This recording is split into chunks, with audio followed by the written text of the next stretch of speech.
Peterbot and Pollo thing, or just kind of how this lobby played out, but nobody was interested in height. Like at one point there was like nobody even up there, nobody kind of like had it established, and that's kind of how Peterbot and Pollo had it. They kind of realized that, just kind of walked up, and then after that nobody really bothered to pressure them at all. Pretty easy victory route for the duo. I thought we teleported back in time to Major 2 for a second, but no, it was just Peterbot and Pollo, and you really have to respect them. They did an interesting height take as well, where they were kind of staying far back in zone. I think that they were a little bit concerned as well that maybe someone was going to try and ramp up behind them or something, but no one even made the attempt, and my goodness, they are now climbing up the leaderboard. You know, personally, I think that they wanted to make a show. What kind of story is it if they just dominate all the way from the beginning like what we saw from Major 2? So they're, you know, slowly starting to build it up, and now, day 2, we know just how strong Peterbot and Pollo are in day 2. However, they're not in first place. They're not even in second place. In fact, we have another team that's doing really, really well, and definitely a team that some people might be looking forward to. Clix and Veno sitting in first place by 40 points, Zeke. I don't even know. You know, we go into this. If you didn't know, Veno came over from EU to kind of duo up with Clix. And one of the most iconic things he said about this duo in particular forming was, I want to take Clix to his first FNCS win. And with that, Kelly, we very well likely are starting to see glimpses of that as they hold down first place by 40 points.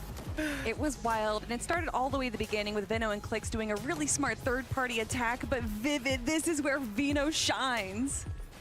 Yeah, Clix, you know, I feel a little bit bad for Clix. Obviously, like, has a great duo right now, but when you have a great duo, sometimes these type of games happen where Veno just gets 80 limbs and you get 0. So then obviously everybody's gonna be like, wow, Clix is in the backpack.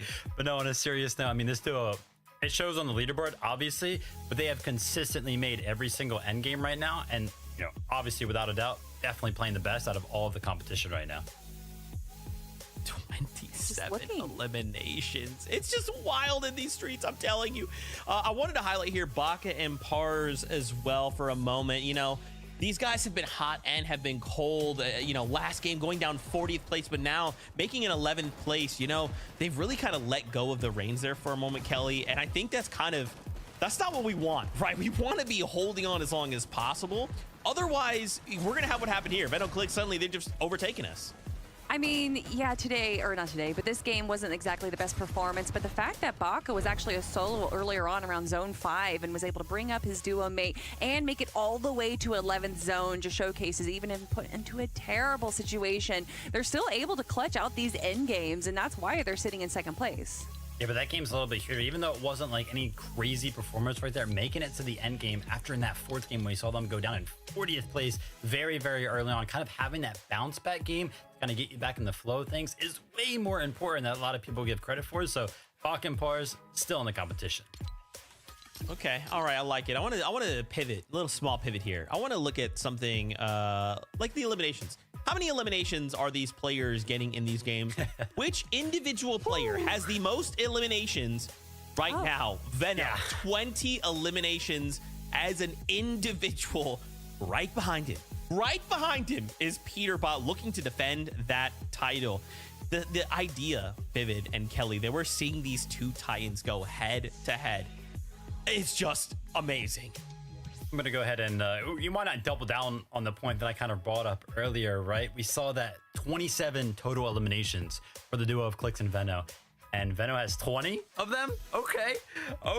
And then honestly, I would say it's even more like double fold for the Peterbot and Pollo duo. Peterbot himself, 17 total for the duo, 20. So those two individuals are performing crazy.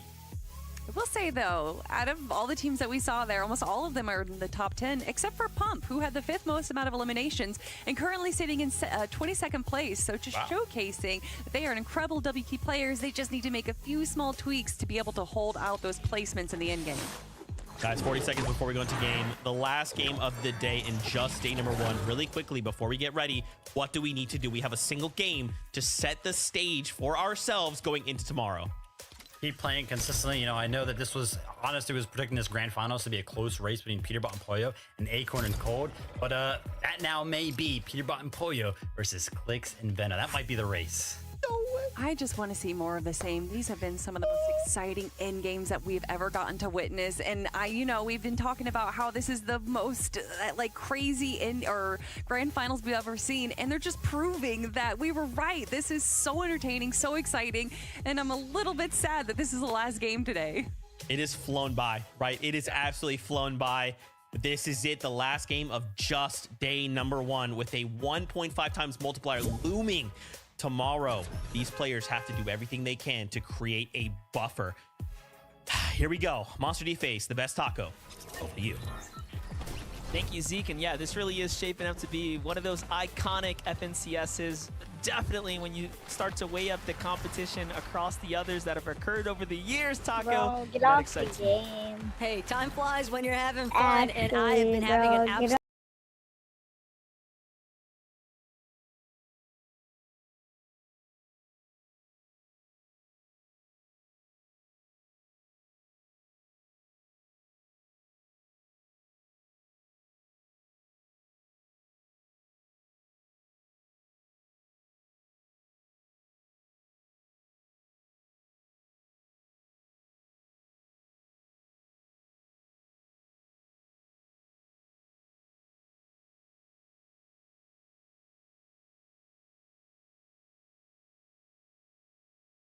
for the second day of competition where games will have more weight because there's a point modifier. So this is just the beginning of who will be able to have the strongest foundation for the stake of the grand finals championship claim to victory. We'll just have to find out.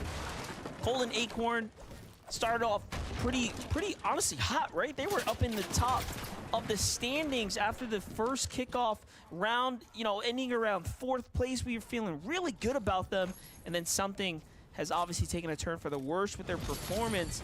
And I'm not sure what it is, Taco, that's kind of holding them back right now, because it isn't the drop spot. Like, they're actually making it out of the drop spot relatively fine. And we've seen in the past days where in FNCSs in the past where Acorn and Cold have had a slow day 1 and a monstrous day 2 after kind of hitting the drawing board again.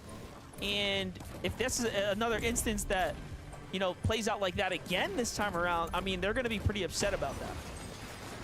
for sure. And I do think that they're definitely a team that, the more competitive the action, the more likely they are. They're kind of just like, I think they're just performance players where they're going to kick it up a notch depending on everything surrounding them. But I actually do think the drop is a big part of the issue because sure, they might be surviving that initial off spawn, but the problem comes after the fact. There are so many teams kind of surrounding the Brutal Beachhead area that it becomes very difficult for them to actually make a very successful move off of that initial drop position. And I think they're just getting held in places where they weren't necessarily expecting to, and it's just been a huge thwart to their overall flow of each and every lobby so far. And they're not the only ones kind of encountering some of those difficulties. Pluto and Statics, they've got to hold strong here.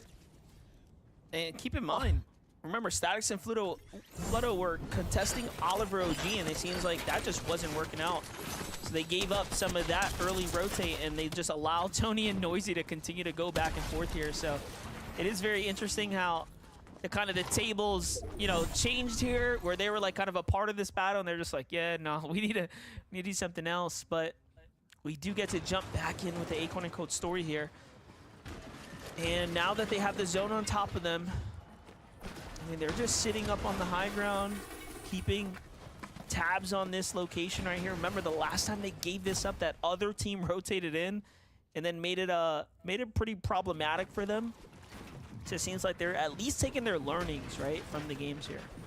Yeah, it seems like the two big teams that I've noticed kind of intervening with all the action at Brutal Beachhead, it's been Vorteca and Paco, or Sid and Nerface.